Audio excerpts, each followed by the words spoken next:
WhatsApp ഉപയോഗിക്കുന്ന പല ആളുകളുടെയും പ്രൊഫൈൽ നെയിം ചിലപ്പോൾ ഇതുപോലെ സ്റ്റൈലിഷ് ഫോണ്ടോടുകൂടി സെറ്റ് ചെയ്തത് നിങ്ങൾ ശ്രദ്ധിച്ചിട്ടുണ്ടാകും.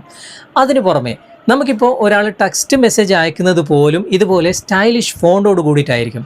ഇതെങ്ങനെയാണ് സെറ്റ് ചെയ്യുന്നത്? നമുക്കും അങ്ങനെ ഒന്ന് സെറ്റ് ചെയ്താലോ? അതിനായിട്ട് ഒരു കിഡിലൻ ആപ്ലിക്കേഷൻ കിട്ടിയിട്ടുണ്ട്. നിങ്ങളതൊന്ന് ഇൻസ്റ്റാൾ ചെയ്ത് ഉപയോഗിച്ച് നോക്കുക. നിങ്ങളുടെ വാട്സാപ്പിൻ്റെ പ്രൊഫൈൽ നെയിമും ഇതുപോലെ നമുക്ക് സ്റ്റൈലിഷ് ആക്കാൻ സാധിക്കും. അതുപോലെ തന്നെ സ്റ്റൈലിഷ് ഫോണ്ടോട് കൂടിയിട്ടുള്ള മെസ്സേജുകൾ നമുക്കും മറ്റുള്ളവർക്ക് അയച്ചു കൊടുക്കാനും സാധിക്കും. ഏതാണ് ആപ്ലിക്കേഷൻ, എങ്ങനെ ഉപയോഗിക്കാം എന്നൊക്കെ ഇന്നത്തെ വീഡിയോയിലൂടെ വിശദമായിട്ട് നമുക്ക് കണ്ട് മനസ്സിലാക്കാം. ഫേസ്ബുക്കിലാണെങ്കിലും യൂട്യൂബിലാണെങ്കിലും കമൻറ്റ് ബോക്സിലോ ഡിസ്ക്രിപ്ഷനിലോ ഈ ആപ്ലിക്കേഷൻ്റെ ലിങ്ക് കൊടുത്തിട്ടുണ്ട്.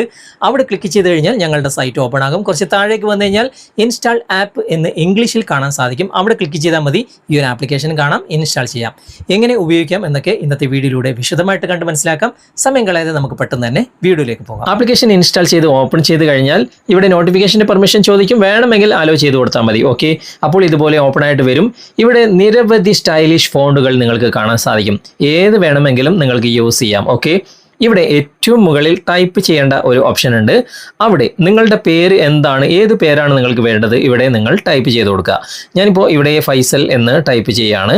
ഓക്കെ, അപ്പോൾ ഇവിടെ താഴെ കാണുന്ന എല്ലാ ഫോണ്ടുകളും എൻ്റെ പേരിലേക്ക് മാറിയിട്ടുണ്ട്. നിങ്ങൾക്ക് ഏത് ഫോണ്ടാണ് വേണ്ടത് ഇവിടെ നിങ്ങൾ തിരഞ്ഞെടുക്കുക. ഓക്കെ, ഞാൻ ഇതിൽ നിന്നും നിങ്ങൾക്ക് കാണിച്ചു തരാൻ വേണ്ടിയിട്ട് ഒരു ഫോണ്ട് തിരഞ്ഞെടുക്കുകയാണ്. ഈ ബ്ലൂ കളറിലുള്ള ഫോണ്ട് തന്നെയാണ് ഞാൻ തിരഞ്ഞെടുക്കുന്നത്. ഇവിടെ ഷെയർ ചെയ്യേണ്ട ഓപ്ഷൻ ഉണ്ട്, കോപ്പി ചെയ്യേണ്ട ഓപ്ഷൻ ഉണ്ട്, വീണ്ടും നമുക്ക് എഴുതേണ്ട ഓപ്ഷൻ ഉണ്ട്. ഞാനിപ്പോൾ കോപ്പിയുടെ ആ ഒരു ഓപ്ഷനിൽ ക്ലിക്ക് ചെയ്യാണ്. ഇത് ക്ലിപ്പ് ബോർഡിൽ കോപ്പി ആയിട്ടുണ്ട്. ഇനി നമുക്ക് നേരെ വാട്സാപ്പിലേക്ക് വരാം.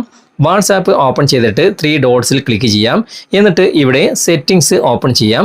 എന്നിട്ട് പ്രൊഫൈൽ പിക്ചറിൽ ഇവിടെ ക്ലിക്ക് ചെയ്ത് കഴിഞ്ഞാൽ നമുക്ക് ഇവിടെ നെയിം എന്ന ഓപ്ഷൻ ഉണ്ടാകും. അവിടെ ക്ലിക്ക് ചെയ്തിട്ട് ഇവിടെ ആദ്യത്തെ നെയിം നിങ്ങൾ മായ്ച്ചു കളയുക.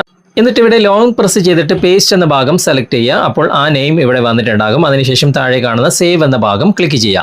അപ്പോൾ വാട്സാപ്പിലെ പേര് ഇവിടെ സേവ് ആയിട്ടുണ്ടാകും. ഓക്കെ, നെയിം ചേഞ്ച് ആയിട്ടുണ്ട്. ജസ്റ്റ് ബാക്ക് വന്നു കഴിഞ്ഞാൽ ഇവിടെ പ്രൊഫൈൽ നെയിം ചേഞ്ച് ആയതായിട്ട് നിങ്ങൾക്ക് കാണാൻ സാധിക്കും. ഈ നെയിം നിങ്ങളെ പുതുതായിട്ട് ഗ്രൂപ്പിലേക്ക് ചേർക്കുന്നവരും അതുപോലെ തന്നെ നിങ്ങളെ പുതുതായിട്ട് കോൺടാക്റ്റിൽ ആഡ് ചെയ്യുന്നവർക്കും കാണാൻ സാധിക്കും. ഓൾറെഡി നിങ്ങളെ കോൺടാക്റ്റിൽ സേവ് ചെയ്തവർക്ക് പെട്ടെന്ന് കാണിക്കുന്നില്ല എന്നേ ഉള്ളൂ. പക്ഷേ കുറച്ച് കഴിഞ്ഞാൽ നിങ്ങളുടെ ഈ ഒരു സ്റ്റൈലിഷ് ഫോണ്ട് അവർക്കും കാണിച്ചു തുടങ്ങും. ഓക്കെ, ഇനി സ്റ്റൈലിഷ് ഫോണ്ടിൽ എങ്ങനെ നമുക്ക് മെസ്സേജ് അയക്കാം എന്ന് നമുക്കൊന്ന് നോക്കാം. ഞാനിപ്പോൾ ഇതിൽ നിന്ന് ബാക്ക് വരികയാണ്. എന്നിട്ട് വീണ്ടും ആപ്ലിക്കേഷൻ ഓപ്പൺ ചെയ്യാണ്. പരസ്യങ്ങൾ കാണിക്കുമ്പോൾ ഇതൊന്ന് ക്ലോസ് ചെയ്ത് കൊടുത്താൽ മതി. ഓക്കെ, ഞാനിപ്പോൾ ഈ പേര് മാറ്റിയിട്ട് ഇവിടെ ഹലോ ഹൗ ആർ യു എന്ന് ഞാനിവിടെ ടൈപ്പ് ചെയ്യാണ്. ഓക്കെ, അങ്ങനെ ടൈപ്പ് ചെയ്ത് കഴിഞ്ഞാലും ഇവിടെ ഒരുപാട് സ്റ്റൈലിഷ് ഫോണ്ടിൽ ആ ഒരു പേര്, ആ ഒരു എഴുത്ത് നമുക്കിവിടെ കാണാൻ സാധിക്കും. ഇതിൽ നിന്നും ഞാനൊരു സ്റ്റൈൽ തിരഞ്ഞെടുക്കുകയാണ്. ഈ ഒരു സ്റ്റൈൽ ഞാൻ തിരഞ്ഞെടുത്തു. ഇവിടെ കോപ്പി ചെയ്യേണ്ട ഓപ്ഷനും ഷെയർ ചെയ്യേണ്ട ഓപ്ഷനും ഒക്കെ ഉണ്ട്. ഞാനിപ്പോൾ കോപ്പി എന്ന ഈ ഒരു ഐക്കണിൽ ക്ലിക്ക് ചെയ്യാണ്. ഓക്കെ, അത് കോപ്പി ആയിട്ടുണ്ട്. ഇനി ആർക്കാണ് നമുക്ക് മെസ്സേജ് അയക്കേണ്ടത് ആ വ്യക്തിയെ തിരഞ്ഞെടുക്കുക. എന്നിട്ട് ഇവിടെ ലോങ് പ്രസ് ചെയ്തിട്ട് പേസ്റ്റ് ചെയ്ത് കൊടുക്കുക. ഓക്കെ, ഇത്രയേ ഉള്ളൂ കാര്യം. നമുക്ക് സ്റ്റൈലിഷ് ഫോണ്ടിൽ മെസ്സേജുകളും ഇതുപോലെ അയക്കാൻ സാധിക്കും. നിങ്ങൾ ഉപയോഗിച്ച് നോക്കുക. എന്നിട്ട് അഭിപ്രായങ്ങൾ തീർച്ചയായിട്ടും കമൻറ്റിൽ അറിയിക്കുക. ഇഷ്ടപ്പെട്ടിട്ടുണ്ടെങ്കിൽ നിങ്ങളുടെ കൂട്ടുകാർക്കും നിങ്ങൾ ഷെയർ ചെയ്ത് കൊടുക്കുക. ഓക്കെ, അപ്പോൾ നിങ്ങളും സെറ്റ് ചെയ്ത് ഉപയോഗിച്ച് നോക്കുക. എന്നിട്ട് അഭിപ്രായങ്ങൾ തീർച്ചയായിട്ടും കമൻറ്റിൽ അറിയിക്കാൻ മറക്കരുത്. ഇന്നത്തെ വീഡിയോ നിങ്ങൾക്ക് ഉപകാരപ്രദമായിട്ടുണ്ടെങ്കിൽ നിങ്ങളുടെ കൂട്ടുകാരിലേക്കും വീഡിയോ ഷെയർ ചെയ്തെത്തിക്കുക. അതുപോലെ തന്നെ വീഡിയോയെക്കുറിച്ചുള്ള അഭിപ്രായങ്ങളും നിർദ്ദേശങ്ങളും നിങ്ങൾ കമൻറ്റിൽ അറിയിക്കാൻ മറക്കരുത്. വീഡിയോ ഇഷ്ടമായിട്ടുണ്ടെങ്കിൽ ലൈക്ക് ചെയ്യാനും കമൻറ്റ് ചെയ്യാനും ഷെയർ ചെയ്യാനും മറക്കരുത്. ചാനൽ നിങ്ങൾ ഇതുവരെ ഫോളോ ചെയ്തിട്ടില്ലെങ്കിൽ ചാനൽ ഫോളോ ചെയ്യുക, സബ്സ്ക്രൈബ് ചെയ്യുക, ലൈക്ക് ചെയ്യുക, സപ്പോർട്ട് ചെയ്യുക. അടുത്ത നല്ലൊരു വിഷയവുമായി അടുത്ത അവസരത്തിൽ നമുക്ക് വീണ്ടും കണ്ടുമുട്ടാം. Thanks for watching. ബൈ.